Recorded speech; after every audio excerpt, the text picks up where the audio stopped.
Assalamualaikum semuanya.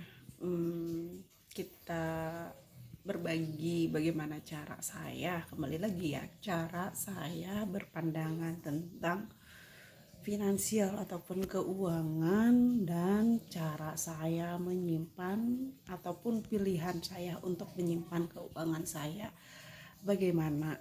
Ya kan, saya bukan orang yang udah over dari segi finansial, tapi saya akan selalu belajar untuk saya menyimpan finansial karena kita tidak bisa selamanya untuk bekerja dan kita akan ada namanya pensiun. Kebetulan saya bukan pegawai negeri, tapi saya adalah pegawai swasta.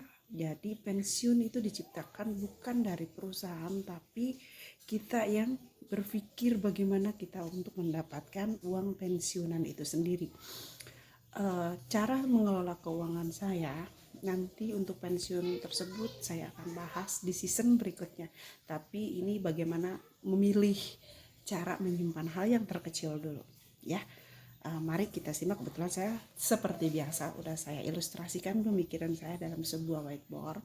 Mohon di komen bila atau masukannya dari semua teman-teman jika ada ide-ide lebih kreatif ya kan, untuk soal penyimpanan uang ataupun finansial ataupun untuk menyimpan tentang investasi ya.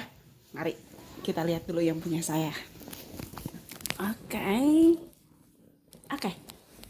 Ini udah kita lihat pilihan investasi atau cara simpan uang dengan nominal 5 juta. Ya kan, ingat saya hanya pegawai swasta, pegawai buruh pabrik. Jadi tidak terlalu bermimpi untuk punya simpanan uang 100 juta, 500 juta dan bla bla. Tapi kita punya mimpi untuk berangkat ke sana. Ya kan? Iya, ada beberapa cara untuk cara menyimpan uang, yaitu pertama adalah ceng-celengan. Ini bahasa jadul ya, ceng-celengan itu. Ceng-celengan disimpan 1.000, dibuka pun akan 1.000. Disimpan 5 juta, maka saat kita buka pun akan tetap 5 juta. Betul atau betul? Jika betul ya seperti itulah. Jadi artinya tidak ada penambahan, yang ada akan kena inflasi kalau kita simpan uang itu bertahun-tahun lamanya di dalam sebuah celengan ya. Itu celengan artinya kurang ya, tidak untuk investasi ya, tapi untuk simpanan darurat is oke lah. Itu tabungan ya kan. Tabungan ada biasanya dalam sebuah tabungan ada administrasi, ada bunga.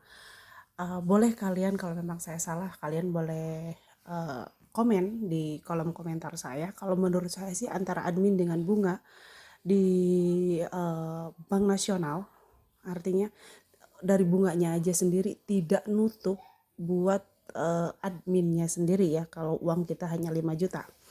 Beda lagi kalau uangnya adalah miliaran, lain lagi ya ceritanya itu. 5 juta. Terus ada apa lagi nih? Deposito. Kalau deposito yang saya pelajari di 2022 itu hanya di 2,5% per tahun. Artinya kalau kita punya uang 5 juta, kurang lebih sekitar 130.000 per tahun. Nah, per tahun. Kalau kalian ini cuma 130.000 per tahun. Tapi ini ada ininya adalah pasti ya kan. Reksadana kurang lebih antara 8-11%, tapi ini tidak pasti berada di angka berapa karena persentasenya itu ditentukan tergantung pasar. Mereka punya manajemen atau perusahaan pasarnya itu sendiri. Ya kan? Ini tidak pasti ya. Artinya beda dengan ini. Kalau ini kecil pun adalah pasti, kalau ini tidak pasti. Tapi tetap kalau kita simpan dalam sebuah deposito uang 5 juta bertahun-tahun, anggap aja 3 tahun. 3 tahun kali 130 berarti kita punya lebihnya adalah 390.000 selama 3 tahun dari 5 juta. Menurut kalian, kembali lagi, kalian yang berpikir, kalian yang menentukan bagus apa tidaknya cuma 390.000 dari uang 5 juta itu sendiri. Kalian yang menentukan. Kalau menurut saya sih sayang ya. Ya, lanjut ke reksadana. Reksadana tidak pasti, tapi kemungkinan bisa lebih daripada 390 kalau 3 tahun ya. Kalau 3 tahun bisa aja dia bisa sampai 500 ataupun bahkan lebih dari ini. Tergantung, kembali lagi, tergantung dari pasar. Uh, Kalau misalnya banyak yang bertanya dari mana reksadana itu bisa di mana? Nah, nanti ini bahasannya nanti ya guys. Nanti kita bahasannya ada beberapa cara bagaimana cara menyimpan reksadana yang aman ya menurut pandangan masing-masing. Kembali lagi pandangan masing-masing, disclaimer katanya ya. Ini emas. Emas itu ada beberapa macam ya. Ada emas perhiasan. Perhiasan itu untuk perempuan adalah pertama dapat gaya, tapi secara nilai itu tidak berubah nilai, tergantung surat. Walaupun emas itu adalah beberapa karat, tapi usahakan maksimalkan belilah perhiasan di 24 karat ya, jangan yang emas muda. Karena kalau setidaknya 24 karat kita bisa masukin ke penggadaian gitu kan, nilainya mengikuti harga pasar yang saat ini. Beda dengan yang ya, emas muda itu nggak ngerubah, ataupun penggadaian pun nggak ngelirik, artinya harus berikut sama suratnya dan nilai itu nggak berubah ya. Kalau mau beli perhiasan usahakan di 24 karat ya kan. Terus batang, yaitu emas batangan, ikut harga emas saat ini, tapi kita menyimpan koin batangan di rumah, itu adalah resiko juga yang ngeri dengan hilang, kemalingan dan macam-macam. Tapi ini kita bisa dikasih solusi ya. Ada yang namanya kita bisa simpan di beberapa bank jasa penyimpanan ya kan. Ada bisa kalian cek di bank masing-masing ataupun bisa tanya-tanya ke orang-orang terdekat kalian. Kalau cara saya sih biasanya saya simpan di Penggadaian gitu kan. Dengan nilai saya simpan misalkan nominalnya 5 juta, saya simpannya cuma 500.000. Karena apa kok kecil banget, hanya untuk jasa penyimpanan aja sebetulnya, seperti itu. Terus kalau emas digital kita tidak perlu yang namanya khawatir menyimpan di mana, karena itu berbentuk buku ataupun berbentuk angka gramnya aja. Artinya no risk dan harga jual pun ngikut kondisi keadaan saat ini. Hanya dapat, kembali lagi Nat ya, emas batang ataupun emas digital kita hanya mengikuti harga. Jika harga naik maka keuntungan di situ. Jika harga turun maka kita akan mengalami defisit ataupun rugi ya. Seperti itu. Kembali lagi ya, tergantung kalian. Ini uang digital. Ada uang digital, apa sih uang digital? Uang digital adalah yang saat ini yang disebut dengan koin. Kalau Indonesia sendiri sih belum punya ya koinnya. Koin Indonesia itu belum punya uang digitalnya.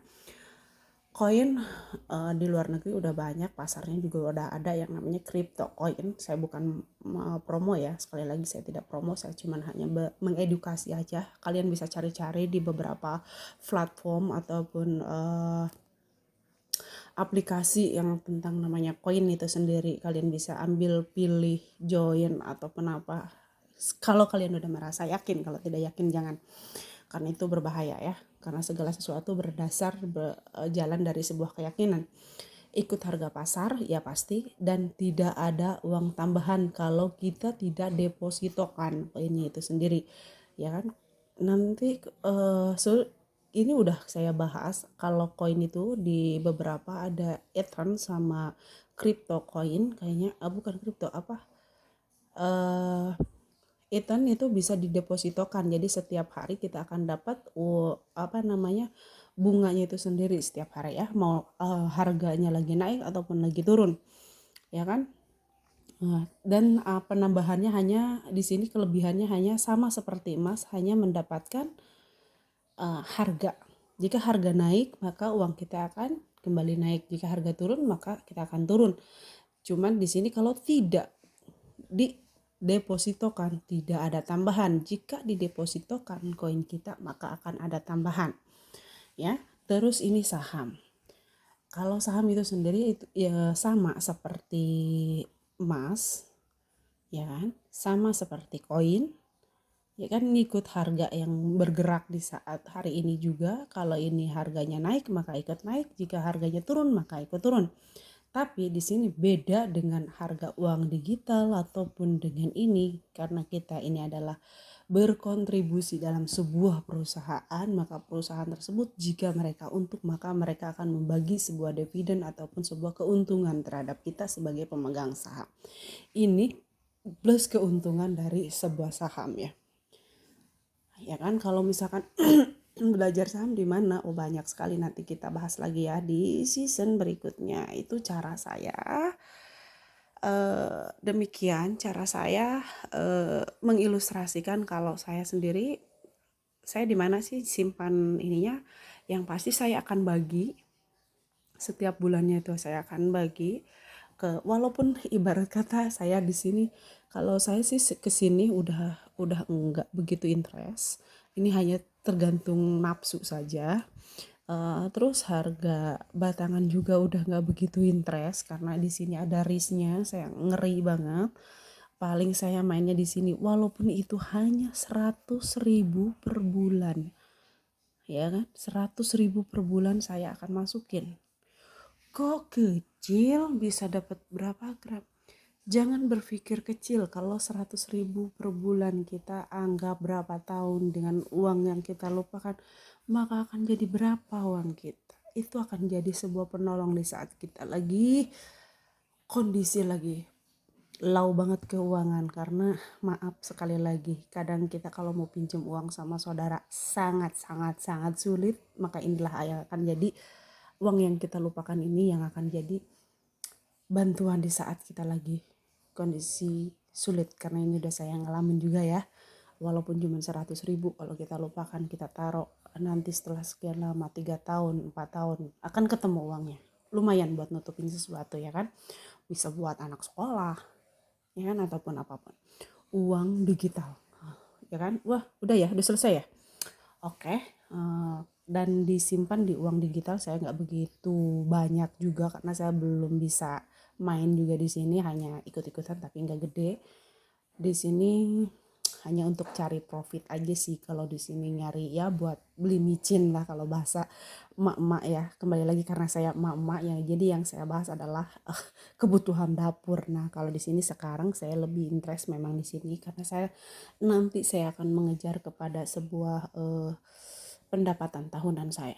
Saya nggak mungkin bisa kerja selamanya, kekuatan badan saya juga akan lelah gitu. Makanya sekarang saya lagi fokus kepada tabung saham.